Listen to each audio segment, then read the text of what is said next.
supercharge our domestic industrial base. We will pry open foreign markets and break down foreign trade barriers. This will be indeed the golden age of America. It's coming back. We're going to come back very strongly. Tenang, kita punya kekuatan juga nanti akan berunding. Kita ingin hubungan yang setara. Pemimpin-pemimpin Amerika memikirkan kepentingan rakyat Amerika. Kita memikirkan kepentingan rakyat kita. Yang harus diantisipasi tentunya adalah pelemahan nilai tukar rupiah. Ini terus berlanjut, pelemahan nilai tukar rupiah, dan butuh segera intervensi dari Bank Indonesia.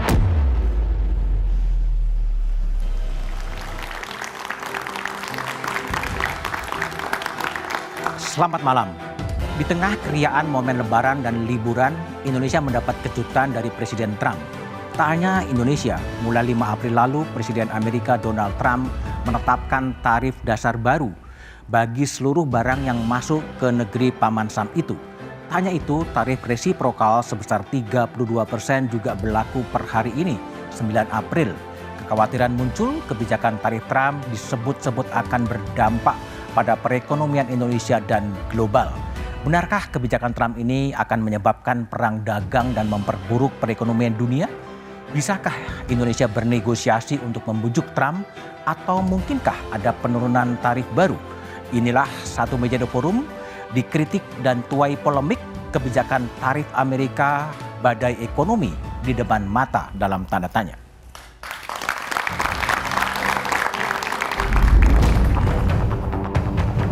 Presiden Prabowo Subianto mengakui kebijakan tarif dagang baru Amerika Serikat membuat banyak negara cemas dan menggoncang perekonomian dunia. Menurut Prabowo, yang perlu dilakukan untuk menghadapi kebijakan tarif Trump adalah dengan membangun kemandirian ekonomi. Apa yang terjadi sekarang, goncangan dunia akibat negara yang ekonominya terkuat, membuat kebijakan-kebijakan memberi peningkatan tarif yang begitu tinggi kepada banyak negara. Ini bisa dikatakan menimbulkan ketidakpastian dunia. Banyak negara yang cemas, padahal sebenarnya pendiri-pendiri bangsa kita dari sejak dulu, dan termasuk saya, bertahun-tahun saya sudah ingatkan, mari kita bangun ekonomi kita dengan sasaran berdiri di atas kaki kita sendiri.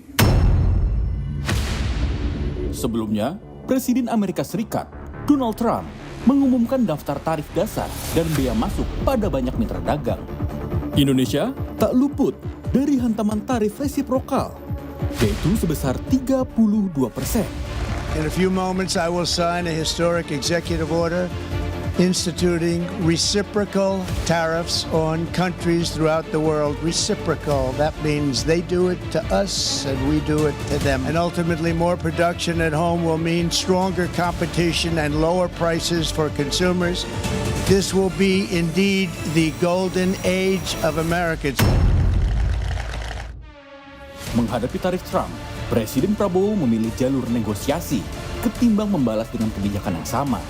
Nah, oleh karena itu arahan Bapak Presiden untuk merespons ini dalam beberapa kali pembicaraan dan bahkan dalam rapat, ini Indonesia memilih jalur negosiasi karena Amerika merupakan mitra strategis. Wakil Ketua Komite Tetap Kamar Dagang dan Industri, Ariwan Gunadi menyebut, pemerintah harus gerak cepat guna menekan dampak tarif resiprokal. Indonesia harus bisa melakukan diversifikasi ekspor dan impor di luar negara mitra dagang selain Amerika Serikat. Indonesia juga harus bersiap untuk instrumen pengamanan perdagangan nasional. Banyak pihak yang mengkhawatirkan penerapan tarif resiprokal ini akan memicu terjadinya gelombang PHK seiring turunnya volume produksi eksportir ke Amerika Serikat. Amerika harus diakui sebagai nomor 2 nih tujuan ekspor setelah China. Sehingga kalau nanti harganya lebih mahal karena ada tambahan tarif, sudah pasti ekspor kita akan turun. Dan ini kita khawatir kalau jumlahnya cukup besar akan kembali dilakukan rasionalisasi ataupun PHK. Tarif resiprokal diprediksi semakin memukul sektor padat karya yang selama ini bergantung relatif besar pada pasar Amerika Serikat. Langkah-langkah strategis perlu segera dilaksanakan pemerintah.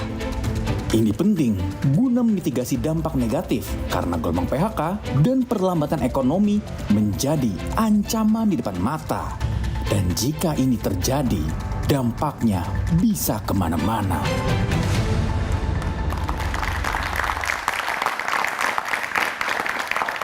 Kebijakan tarif Amerika, badai ekonomi depan mata adalah tema satu meja The Forum malam ini. Telah hadir di studio Sukidi, pemikir kebinekaan. Malam Mas Sukidi. Ada Profesor Telisa Aulia Valianti, Guru Besar Fakultas Ekonomi BSUI.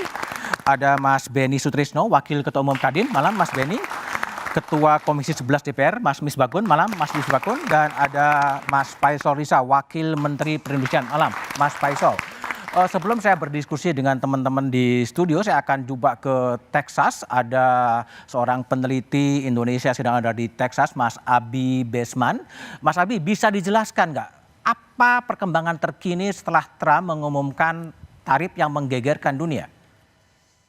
Ya, terima kasih Mas Budiman. Betul, setelah Trump mengumumkan tarif resiprokal ini, harus diakui memang penolakan terhadap kebijakan tarif resiprokal ini ada di berbagai lapisan masyarakat Amerika Serikat. Kebijakan ini kan Trump bungkus dalam Liberation Day atau retorikanya America First ya, untuk melindungi industri dan negeri. Namun justru ini memicu gelombang resistensi publik yang tidak hanya berasal dari kalangan progresif, tapi juga ada dari bisnis, petani, akademisi, bahkan sebagian pendukung Partai Republik ini sendiri. Dan bukti empiris dari Pew Research Center ini sendiri bulan lalu, kalau nggak salah akhir bulan 30 Maret 2025, itu memang hanya 10% yang menyatakan bahwa perdagangan itu saat ini itu menguntungkan Amerika. Lebihnya itu banyak kan merasa dirugikan dan sebagainya. Tapi pada ujungnya ini menimbulkan resistensi juga terhadap kebijakan-kebijakan yang diakui berpengaruh terhadap masa depan perdagangan di Amerika, terutama dari jantung konservatif Amerika sendiri, Mas, pemilih-pemilih Republik. Di Nebraska contohnya ya, pada tengah bulan lalu juga, Gubernur Jim Pillen itu dia dari Republikan, itu secara terbuka menanggapi kekhawatiran petani terhadap dampak kebijakan tarif terhadap ekspor pertanian. Dia bilang bahwa bisa jadi ini solusi, tapi tolong dipertimbangkan lagi bahwa ada juga keresahan terhadap dampak-dampak kenyataan kebijakan ini yang tidak bisa diabaikan oleh pemerintah pusat di DC. Dan ini berakhir di awal April lalu, itu bahkan 4 senator Partai Republik, saya lupa namanya, ada Murkowski, ada McConnell, ada Collins dari 4 negara bagian. Itu mereka bahkan bergabung dengan Partai Demokrat yang dalam pemungutan suara Senat untuk menolak tarif 25% terhadap barang-barang dari Kanada. Artinya Amerika juga terbelah ya, Abi ya?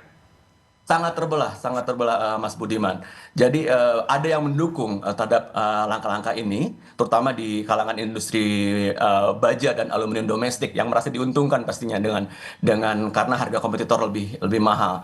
Tapi ada juga pengguna-pengguna ataupun penerima kebijakan masa lalu yang memang ngerasa dirugikan dengan konsep-konsep baru sini yang sekarang ini. Jadi tarif resiprokal ini buat saya sendiri bukan hanya sekedar urusan ekonomi, tapi menyentuh inti dari konflik ideologi dan identitas nasional. Dalam pandangan saya sebagai akademisi, ini mencerminkan politik populisme ekonomi. Populisme ekonomi. Betul, di mana ketegangan antara rakyat biasa dan elit globalis yang dieksploitasi untuk tujuan suka tidak sukanya adalah politik elektoral. Oke, baik. Abi Besman dari Texas, terima kasih telah bergabung di satu meja. Oke, Mas Wamen Faisal, Presiden kemarin bertemu dengan pelaku ekonomi, ya sebelumnya juga bertemu dengan sejumlah pemimpin redaksi, dan kemudian ketika bertemu dengan pelaku ekonomi kemudian akan membuka impor, silakan semuanya impor. Alternatif apa lagi yang dilakukan oleh Presiden untuk mengantisipasi trade war-nya Trump itu? Nah, yang pertama pasti surat sudah disampaikan. Kemudian kemarin siang perwakilan KBRI sudah bertemu dengan USTR. Nah, ada 3 menteri yang nanti akan berangkat untuk bernegosiasi, karena kita memilih jalan negosiasi, bernegosiasi dengan pemerintah Amerika, dan hasilnya nanti akan disampaikan ke publik. Tetapi yang pasti bahwa materi-materi yang dibawa oleh para menteri ini sudah kita bahas sebelumnya, yang pasti ini akan membantu untuk menurunkan biaya tarif yang 32%. Target pertama itu. Target pertama itu ada target kapan akan selesai tercapai negosiasi? Seharusnya kalau mereka memperkirakan akan selesai total karena ada 70 sekian negara yang sekarang meminta negosiasi dengan Amerika. Amerika menyatakan kira-kira pertengahan Juni mereka selesai. Pertengahan Juni akan selesai. Pertengahan Juni. Tetapi kita minta agar bulan ini semua untuk Indonesia bisa selesai. Oke, baik. Mas Misbakun dari DPR. Pak Prabowo juga ketemu dengan PM Malaysia ya. Artinya Pak Prabowo akan juga berbincang dengan mengajak ASEAN untuk sama-sama bernegosiasi dengan US gitu. Gini, pemerintah memutuskan untuk melakukan upaya-upaya yang negosiasi yang baik itu individual Indonesia maupun mengajak kawasan. Karena dampak ini kan bukan cuma ke Indonesia. Tentunya kalau Indonesia bersama-sama, tentu posisi tawar dengan Amerika kan tentu berbeda. Nah, ketika posisi tawar dengan Amerika itu berbeda, paling tidak Amerika memperhitungkan karena apa? ASEAN dengan Amerika ini kan punya hubungan khusus. Ada summitnya, US ASEAN meeting dan sebagainya. Lah, paling tidak dengan regional yang bersatu itu memberikan posisi tawar yang lebih kuat terhadap ketika berunding dengan Amerika. Oke. Menurut saya itu adalah sesuatu hal pilihan yang menurut saya sangat bagus dan bisa menjadi modeling. Indonesia yang seperti disampaikan oleh Pak Wamen tadi, Indonesia tampil sebagai individual negara, tapi mengajak kawannya untuk bersama-sama dalam sebuah solidaritas regional untuk kemudian bersama-sama menghadapi Amerika. Oke, baik. Bu Felisa, dari sisi akademis saya ingin lihat, China dan kemudian Kanada mengambil posisi untuk melakukan retaliasi, membalas, dan Indonesia mengambil posisi negosiasi, itu pilihan dari masing-masing negara dengan membuka keran impor, kuota impor nggak dibatas, silakan masuk. Bagaimana Bu Felisa melihat itu? Ya, jadi kan ini adalah strategi yang dipilih yang terbaik apa ya, yang win-winnya apa, dan secara akademik dan riset itu yang bagus apa. Kan kita melihat kekuatan kita ya, kita bukan negara yang big open economy seperti China, Kanada, dan Meksiko. Kita small open economy sehingga kita memilih negosiasi. Jadi negosiasi adalah pilihan terbaik yang sebagai bagian dari kooperatif game ya, menunjukkan bahwa kita kooperatif. Namun saya melihat bahwa oke, apa sih yang diminta oleh mereka? Kita ternyata udah ada lesson learned dari Vietnam. Kalau kemarin kan Vietnam ternyata nol itu, kemudian tapi ditolak juga. Ya, karena dia ingin tetap non tarif barriernya diperbaiki. Nah, jadi kita untung ada contoh Vietnam dulu. Jadi kita harus betul-betul hati-hati dan cermat. Jadi harus respon cepat, tetapi kita juga perlu cermat dalam memilah dan memilih nanti kebijakan apa, deal apa yang kita tawarkan. Jangan sampai nanti kita menyesal di kemudian hari. Jadi perlu melibatkan semua stakeholder untuk apa sih yang mau kita dealkan gitu. Apa saja. Jadi memang deregulasi adalah nomor satu ya, bahwa kita harus melakukan perbaikan-perbaikan karena itu concern mereka. Kita harus banyak melakukan deregulasi, terlalu banyak hambatan-hambatan impor di kita seperti itu kan. Tapi kita harus lebih holistik. Ini ada barang, ada jasa. Kemudian sebenarnya Amerika tuh surplus juga di dalam jasa dengan kita. Kita memang defisit, mereka defisit dalam barang, tapi misalkan dalam jasa. Jadi kita perlu holistik juga. Mainnya harus pintar juga. Bahwa ternyata jasa mereka surplus kok. Nah itu apakah nanti ada discussion juga karena mereka menyoroti juga masalah informasi teknologi komunikasi. Jadi by sektornya seperti apa itu harus kita cermati. Kemudian by regulation, apa saja keberatan-keberatan mereka. To-do listnya adalah misalkan mereka tadi non tarif barrier, kuota impor, kemudian peraturan-peraturan di pertanian yang dianggap itu menghambat, kemudian juga di beberapa sektor. Nah, itu kita harus lihat tidak semuanya itu kita berikan 100% ya apa yang mereka mau. Nah, karena apa? Kita harus mempertahankan yang harus kita lindungi juga. Jadi nggak semua 100% kita buka karena kita harus pikirkan dampaknya ini bukan cuma ke Amerika tapi ke negara lain juga. Once itu dibuka, berarti kan untuk semua negara mitra kita akan berpengaruh. Jadi melihatnya menurut saya dari kacamata akademisi dan research harus komprehensif. Jadi butuh kajian dulu lah. Antar sinergi kementerian lembaga dibicarakan semua dengan stakeholder juga pengusaha dan kemudian juga masyarakat, praktisi, akademisi semua dilibatkan supaya jangan salah mengambil posisi seperti itu dan tidak parsial. Mas Sukidi ini sebelum Trump berpidato bikin trade war yang menggoncangkan dunia, Mas Sukidi nulis di Kompas sebetulnya mencegah berbagai kemungkinan yang terjadi gitu loh. Nah sebetulnya pesan apa sih yang mau disampaikan dengan memberikan pesan kepada bangsa ini agar mempersiapkan berbagai kemungkinan yang terjadi? Tapi jawabannya setelah jeda berikut ini.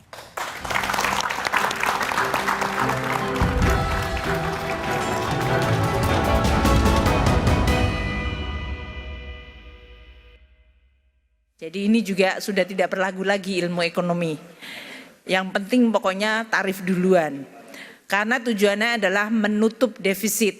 Tidak ada ilmu ekonominya di situ. Menutup defisit itu artinya saya tidak ingin tergantung atau beli kepada orang lain lebih banyak dari apa yang saya bisa jual kepada orang lain. Langkah Trump itu bagi Sri Mulyani adalah nggak ada ilmunya. Mas Sukidi, sebelum Trump mengumumkan, Anda membuat artikel di Kompas kira-kira mempersiapkan berbagai skenario termasuk yang terburuk. Sebenarnya pesan apa yang Anda mau sampaikan? Saya mengajak kepada seluruh pemimpin untuk menyadari kemungkinan terburuk pada Indonesia. Kemungkinan terburuk itu bukan datang dari antek asing, tapi justru dari musuh di dalam diri bangsa. Karena sesuai pesan Bung Karno dan Bung Hatta, perjuanganku melawan penjajah jauh lebih mudah. Tapi perjuangan kalian melawan bangsamu sendiri itu jauh lebih sulit. Dan kita menyadari betapa sulitnya perjuangan kita melawan perilaku pemimpin yang korup. Dan korupsi ini buat saya adalah pembunuh utama ekonomi bangsa.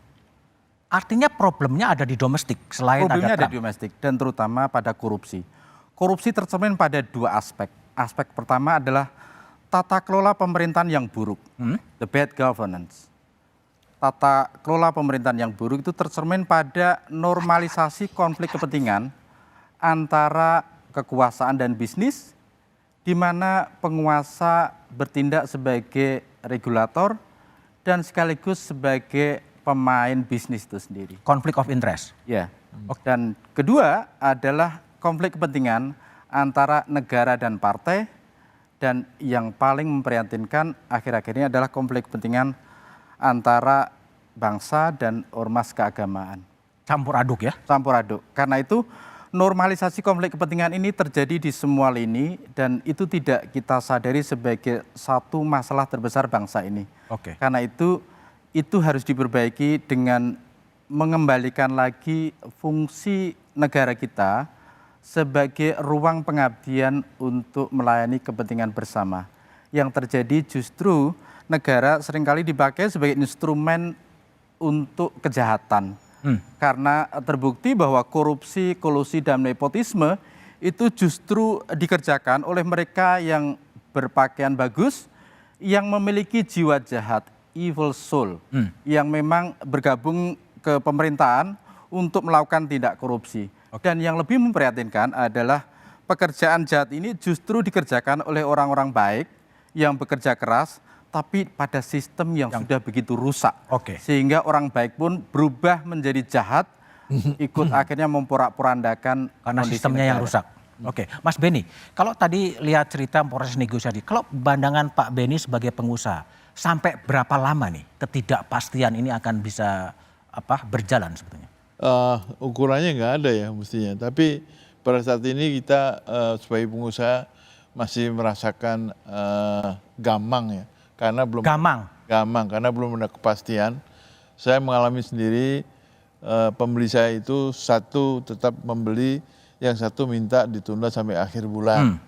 Lalu ada kawan yang bisnisnya itu logistik, angkutannya angkut sepatu asyik sama komponen elektrik, itu hari ini ditunda penerbangannya, diminta ditunda karena pembelinya di sana juga ragu berapa sih pada akhirnya nilai yang ditetapkan sebagai tarif akhir. Karena kan importir itu kan mau jual lagi kan, nah jualnya ini berapa gitu, dia belum tahu, kita pun juga belum tahu kan. Mungkin pemerintah udah jalan negosiasi, tapi negosiasinya kan baru dimulai, belum selesai. Nah, harapan akhir bulan ada kepastian, mungkin kepastian pertama, yang kepastian pertama bisa dirubah di kepastian kedua, itu kita tunggu lagi nanti. Sampai berapa lama daya tahan pengusaha ini kalau sampai negosiasinya belum berlarut-larut? Karena pengusaha itu orang yang paling tahan ya, diapain aja paling tahan ya. Walaupun udah disedotin kanan kiri tetap paling tahan. Masih gemuk juga. Masih gemuk juga. Nggak lari sih. Masih gemuk juga. Baik. Mas Faisal, tadi Mas Sukidi mengatakan ada tantangan eksternal, tapi ada tantangan internal juga ya. Tata kelola, KKN yang masih melembaga. Gimana Anda merespon itu? Jadi gini, ini perlu kita buat ilustrasi yang lebih besar. Bahwa hari ini bukan kita saja yang mengalami masalah seperti ini, tapi seluruh dunia. Dan kelihatannya Amerika mau mengambil peran utama untuk bisa melakukan restarting terhadap ekonomi global. Dan ini orang bilang bahwa ini masalah, tapi juga pasti kalau peluang bisnis akan menganggapnya juga sebagai peluang. Nah, beberapa kalau kita bicara soal trade balance misalnya, sebenarnya masalahnya nggak serumit itu. Nggak serumit? Nggak serumit itu karena Amerika menginginkan hanya trade balance supaya kita bisa membelanjakan misalnya surplus kita 18 billion US dollar itu untuk dibelanjakan barang baru dari Amerika diimpor ke Indonesia, itu bisa dilakukan gitu ya. Tapi seperti yang tadi disinggung bahwa ketidakpastian terhadap apa yang terjadi di Amerika dan di global juga harus kita catat bahwa mungkin ini tidak pertama, tidak yang kedua, tapi juga bisa terus berlanjut. Kalau melihat misalnya China melakukan retaliasi, Amerika membalasnya dengan 104% gitu ya. Yeah. Kemudian Kanada juga demikian. Nah, itu yang membuat Eropa akhirnya berpikir ulang untuk melakukan retaliasi. Untuk kita sebenarnya ada beberapa hal yang perlu juga disampaikan. Misalnya untuk furniture sebenarnya tidak dikenai tarif tambahan seperti. Kemudian juga untuk yang base copper dan gold base. Itu mungkin saya sanggah dikit Pak. Ya, gimana Pak ini? Kena Pak, karena HS-nya itu HS 662 kalau nggak salah. Nah, yang nggak dikenakan kayu HS 44. Ya, ini yang sedang kita negosiasikan. Kemudian yang kedua tadi copper dan gold base, sama yang terakhir yang free trade zone. Jadi dalam beberapa hal kita masih sangat terbuka untuk melakukan negosiasi. Yang jadi persoalan adalah impact ini terhadap global ini juga pasti akan dirasakan oleh kita. Oleh lokal? Global ya, China misalnya akan melambat misalnya. Kemudian kita belum menandatangani EU SEPA dengan Uni Eropa. Kemudian beberapa yang lain tentu ini sesuatu yang terus dinamis. Misalnya salah satu contoh kalau misalnya kita bisa mengembalikan lagi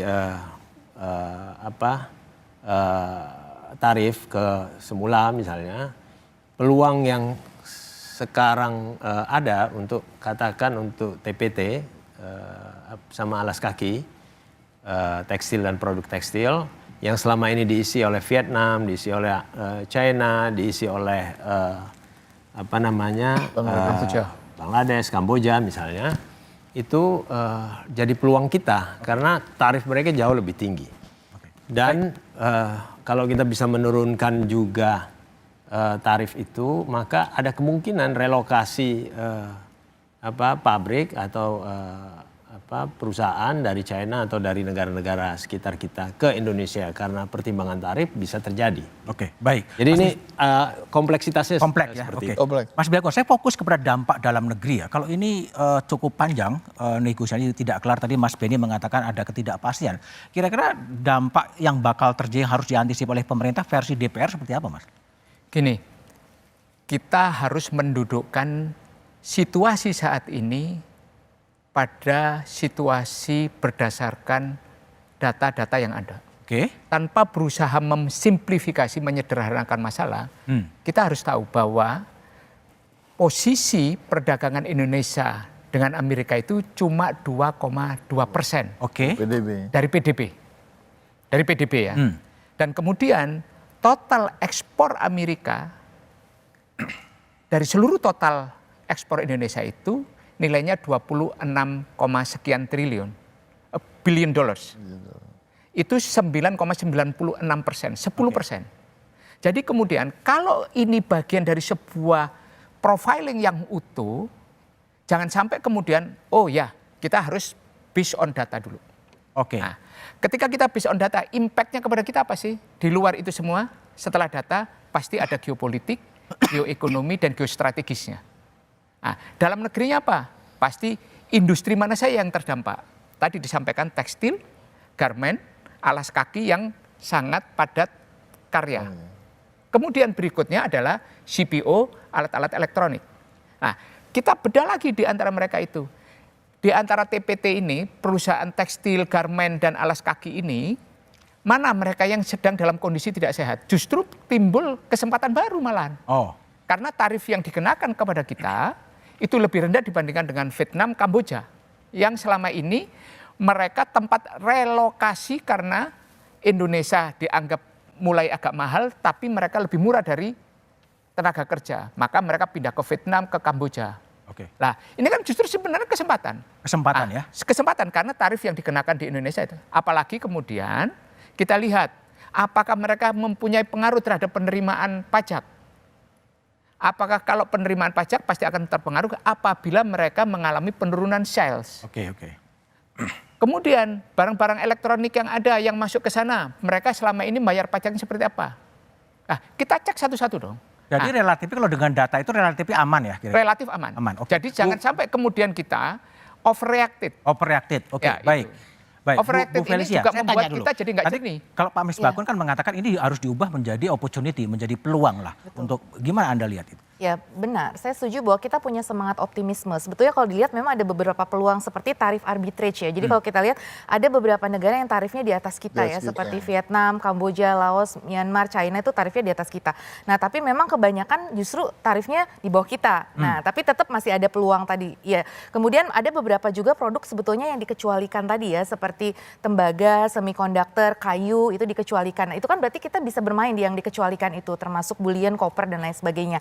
Jadi masih ada peluang. Jadi di tengah tantangan ada peluang. Nah, namun saya memastikan bahwa gini, cost yang paling tinggi dampak yang harus kita antisipasi itu adalah tadi ketidakpastian. Dalam ekonomi, ya kondisi ketidakpastian itu adalah biaya yang paling mahal. Apapun itu ya, korupsi memang tinggi biayanya dan sebagainya. Tapi nomor satu juga ketidakpastian. Tadi kan buat pelaku usaha jadi tertunda. Dan yang saya khawatirkan dari sudut keuangan juga kita tadi kan volatilitas di sektor keuangan sangat bergejolak dalam respon tarif. Nah, yang harus kita waspadai juga adalah kondisi likuiditas dolar. Karena sekarang kan memang Amerika sendiri kan sebetulnya sudah melakukan kontraksi moneter pasca pandemi.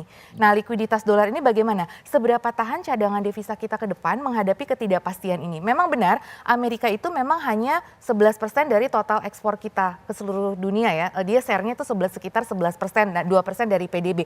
Nah, tapi yang perlu kita lihat ketidakpastian ini kan mempengaruhi semua negara. Sehingga dan Amerika itu selalu jadi third destination market. Jadi kalau misalkan kita mengekspor ke Cina atau mengekspor ke Vietnam, atau mengekspor ke Singapura, nanti Singapura ekspor lagi ke Amerika. Jadi kita jangan lupa ada indirect efek yang cukup besar. Jadi, nah yang kita khawatirkan kalau di pelaku keuangan ini dalam jangka pendek tuh yang harus kita selamatkan, itu gejolak di pasar keuangan karena ada self-fulfilling panics, ada capital outflow, kemudian ada ketidakpercayaan, ada kekhawatiran ya. Nah akhirnya kan rupiah kita juga melemah, IHSG jatuh. Nah itu yang harus kita serve juga.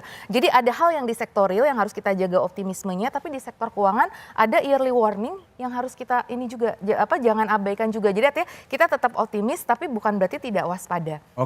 Jadi bagaimana sebenarnya mengelola ketidakpastian yang ada menjadi sebuah kepadaan, menjadi peluang, kita bahas setelah jeda berikut ini.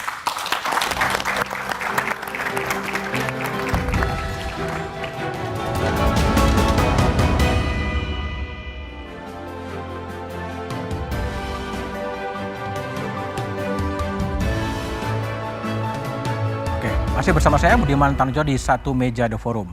Mas Sukidi, tadi kalau kita dengar dari Pak Misbakun dan Faisal, Menteri kan juga mengatakan sebenarnya tidak terlalu ada sesuatu yang cukup serius gitu. Ini sebuah yang manageable. Gimana sih Anda lihat gitu?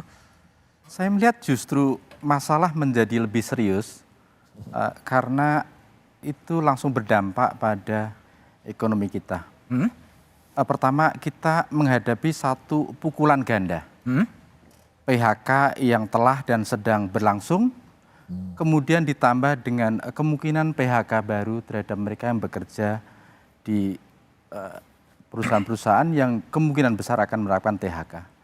Dampak efisiensi yang dilaksanakan oleh Presiden Prabowo itu betul-betul memukul okupansi di di dunia perhotelan dan mereka sedang menjerit karena tingkat kehunian itu amat sangat rendah. Karena itu belajar dari Trump, sebenarnya kalau kita melihat sisi-sisi kesalahan yang bisa kita petik untuk mengelola republik ini adalah pertama, Trump adalah tipe pemimpin populis otoriter. Populis otoriter. Karena itu kebijakan tarif ini itu sebenarnya untuk meneguhkan kembali satu populisme yang sebenarnya menipu rakyat itu sendiri. Fraudulent populisme. Dia ingin terlihat sebagai seorang pemimpin yang dekat dengan rakyat dan menomorsatukan masyarakat Amerika sambil mengelola perilaku yang otoriter itu. Perilaku yang otoriter itu tercermin dari pandangan Trump yang tidak lagi menghargai tata ekonomi dunia. Iya. Dia meremehkan World Trade WTO. Organization dan itu adalah pandangan otoriter yang berperilaku sebagai seorang kepala negara yang bertindak bahwa dialah seolah-olah sebagai seorang pemimpin dunia. Jadi Trump sebenarnya menghidupkan neo-imperialist vision. Neo-imperialisme. Visi neo-imperialisme yang ingin terlihat di mata dunia bahwa Trump lah pemimpin dunia dan kalian semua pemimpin dari dunia harus datang ke saya untuk melakukan negosiasi. Itu pertama. Yang kedua yang tak kalah pentingnya adalah aspek ekonomi ini itu dipakai oleh Trump sebagai senjata untuk menegakkan kembali bahwa Amerika itu adalah pemimpin imperium dunia. Dan sejarah Amerika adalah sejarah empire of the world. Imperium dunia itu sendiri, pemimpin imperial dunia. Dan karena itu dengan kebijakan ekonomi ini, Trump ingin mengirim pesan kepada dunia. Saya bisa mendikte kalian semua dan kalian semua harus melakukan negosiasi kepada saya. Inilah watak otoriter yang harus kita hindari dalam konteks mengelola republik ini.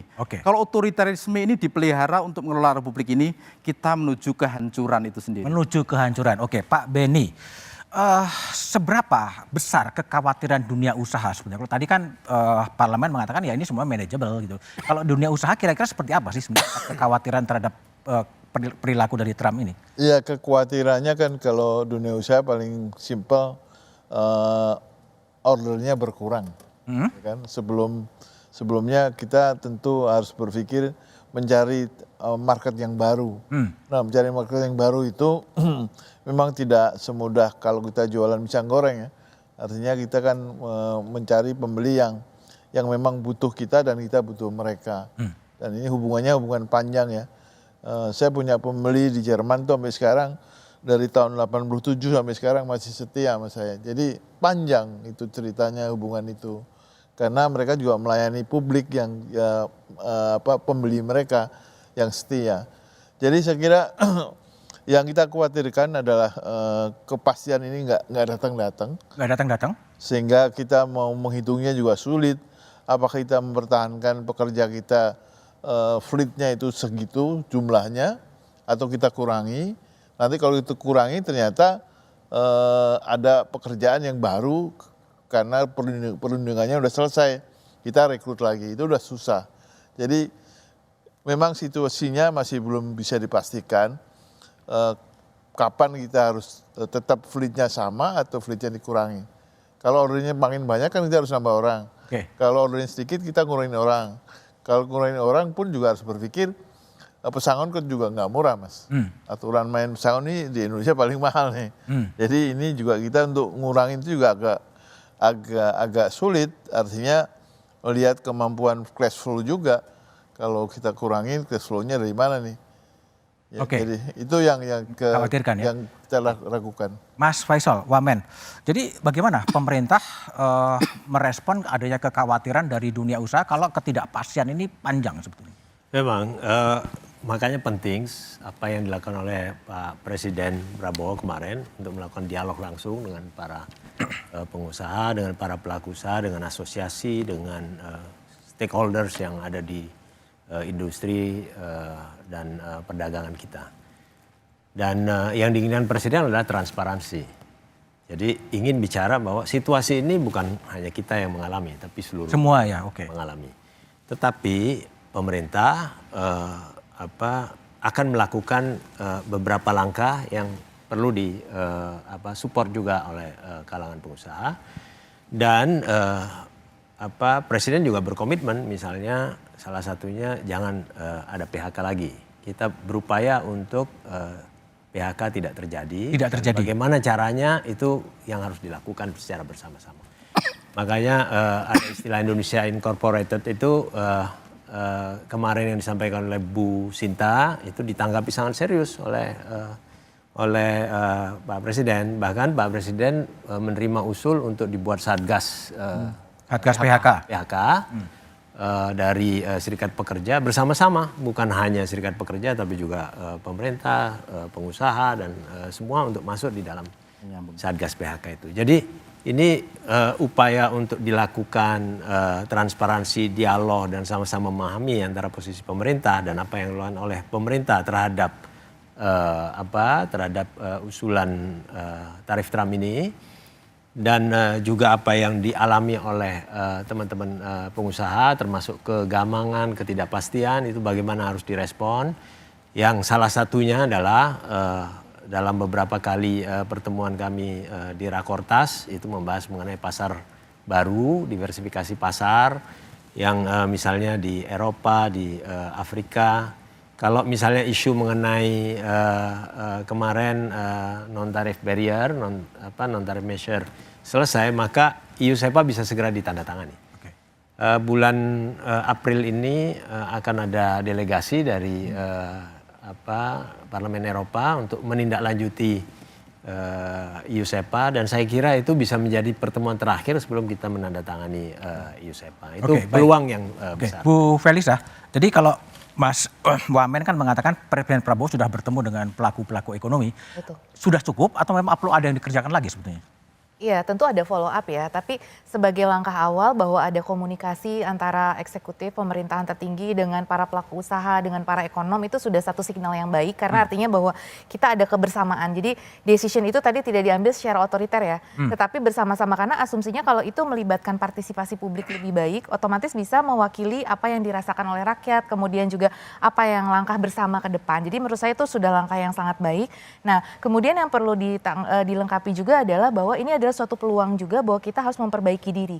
Jadi ini adalah reminder atau alarm tadi ya. Jadi ya kalau nggak ada sesuatu kan kita mungkin jadi business as usual ya. Nah dengan adanya ini jadi kita kita berarti ternyata kita baru kan di review tuh apa-apa saja yang harus diperbaiki ya di dalam dokumennya USTR itu kita 15 halaman atau sekitar 14 sampai 15 tuh diuraikan tuh 11 poin misalkan bahwa kita tuh ini. Nah itu kan jadi kita melakukan self reflection. Oh kita tuh sebenarnya seperti ini, benar nggak sih? Kan belum tentu semuanya benar, tapi mungkin ada yang benar. Tadi masalah perizinan yang berbelit-belit kan akhirnya ada instruksi untuk kita perizinan lebih dipermudah, transparansi lebih ditingkatkan. Jadi menurut saya ini ada peluang, ada tantangan. Nah kita bagaimana melakukan strategi di tengah peluang dan tantangan ini. Memang tadi ada yang bilang ini kompleks, ada yang bilang sederhana. Mungkin itu kita melihat dari sudut pandangnya itu berbeda. Nah, tapi kita satukan yang sederhana dan kompleks itu karena memang sekarang tuh tidak mudah ya. Strategi yang diambil tuh nggak bisa linear. Karena ini kan eranya tuh VUCA dan Bani ya. Jadi di mana brittle, unserious, non-linear, terus kemudian juga ambiguity. Pokoknya bukan sesuatu yang linear seperti biasa. Dan kita menghadapi Presiden Trump yang sangat kompleks juga ya ini ide. Ya mungkin bisa disebut sederhana atau kompleks ya. Tergantung kita memandangnya tadi filosofinya seperti apa. Tapi yang pasti permainan perang yang ada sekarang ini lebih kompleks daripada yang 1.0. Ini kan trade war 2.0. Trade war 2.0 ini luar biasa. Jadi dia mengunci. Karena kan kalau dulu lewat Cina saja, tapi dia melihat bahwa negara-negara lain akhirnya memanfaatkan ya dari hanya Amerika dan Cina. Sekarang kan jadi lebih kompleks ya, ada negara-negara lain. Nah itu membuat tidak mudah. Nah tapi ini menurut saya suatu pembelajaran untuk kita, dan tadi supaya kita lebih aktif mencari pasar baru, supaya kita melakukan deregulasi. Mudah-mudahan dengan adanya ini membangkitkan kita ya Pak untuk menurunkan korupsi. Jadi ada menurunkan korupsi. Iya ada. Kalau kita tidak mau ya kita menuju kehancuran. Nah, supaya kita tidak hancur ya kita harus melakukan perbaikan. Oke, baik. Bagaimana sebenarnya jalan keluar yang lebih tepat agar ketidakpastian ini juga tidak terlalu lama? Kita bahas setelah jeda berikut ini.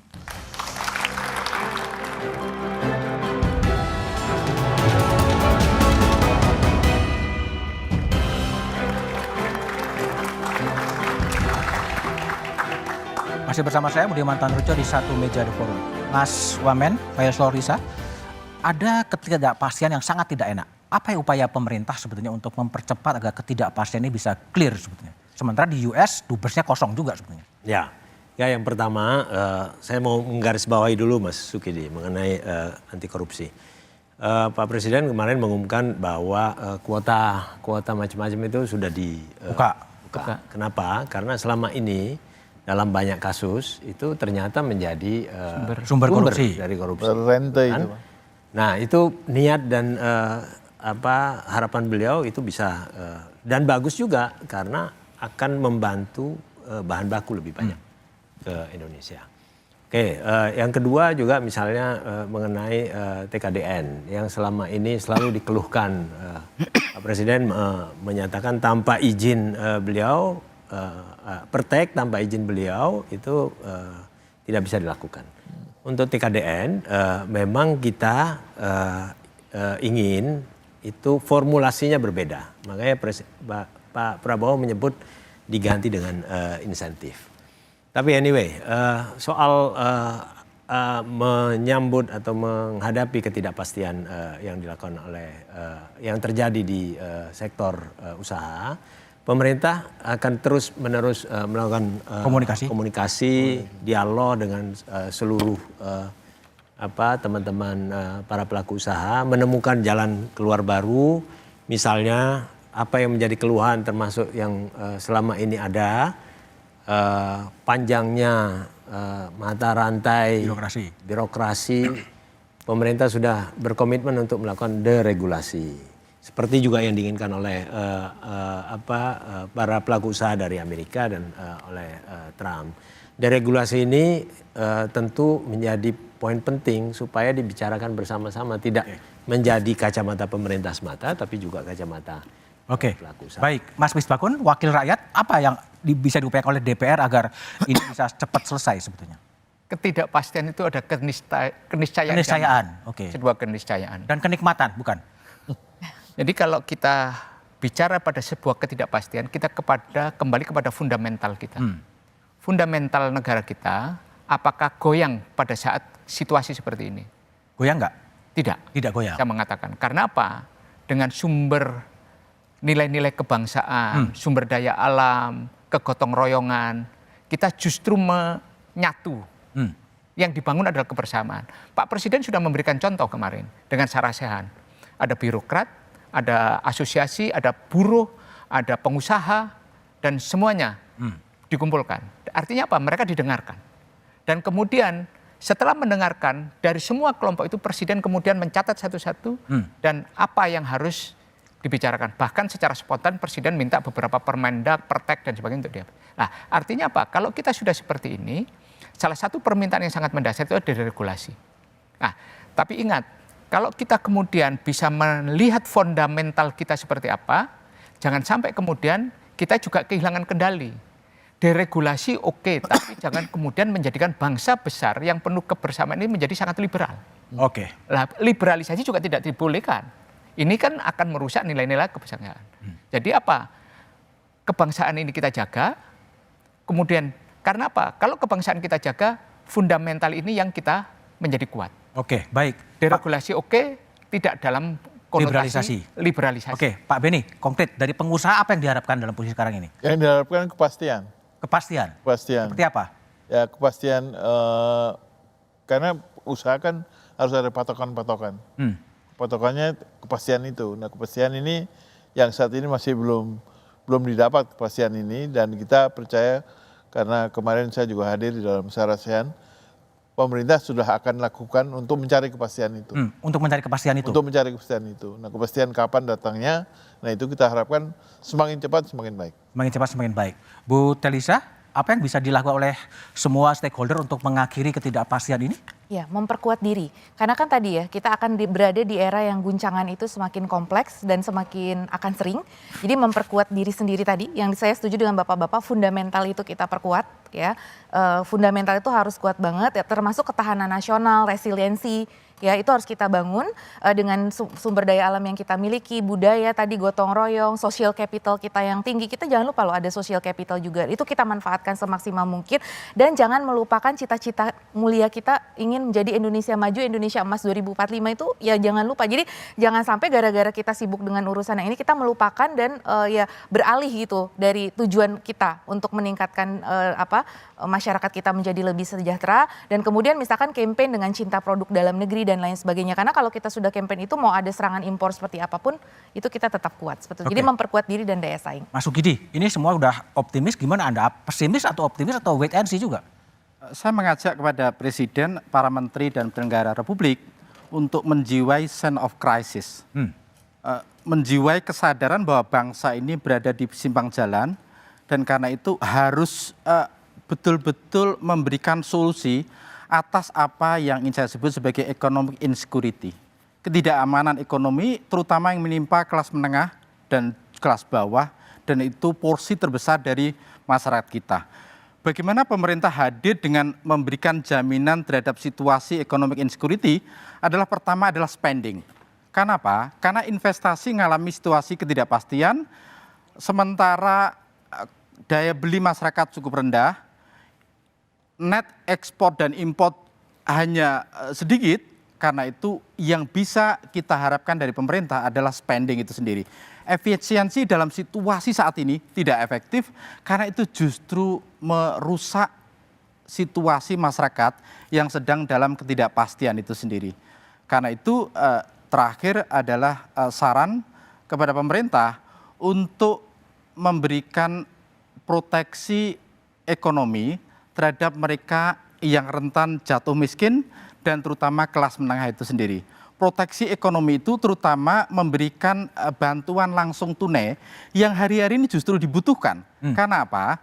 Karena itu pertanda bahwa pemerintah hadir untuk memberikan proteksi kelas menengah dan bawah. Bukan bantuan langsung tunai yang hadir menjelang Pilpres dan saat Pilpres, tapi justru di saat ekonomi sedang terpuruk seperti ini, pemerintah harus hadir spending karena yang menjadi mesin pertumbuhan ekonomi hari-hari ini justru adalah pemerintah. Dia harus melakukan spending, terutama memberikan proteksi ekonomi dengan bantuan langsung tunai kepada kelas menengah dan bawah dan mereka yang rentan untuk jatuh miskin itu sendiri. Oke, baik Mas Sukidi, Bu Telisa, Pak Beni, Pak Misbakun, dan Mas Wamen Sorisa. Trade war Presiden Trump bukan sekedar perang dagang, tapi perang pengaruh dan dominasi ekonomi global. Bangsa ini menghadapi tantangan besar, menjaga kepentingan nasional tanpa harus terjebak dalam tarik-menarik kekuatan besar. Langkah strategis perlu dirumuskan selain langkah taktis. Kita sibuk merespon dampak tapi belum tampak visi jangka panjang. Terus berkutat pada soal sektoral, mengkonsolidasikan kekuatan tapi melupakan perbaikan tata kelola. Akankah kita bersuara dalam forum global atau hanya menyesuaikan diri dengan arah angin? Dalam politik global yang tidak menentukan arah akan ditentukan. Sejarah tidak akan berpihak pada yang diam.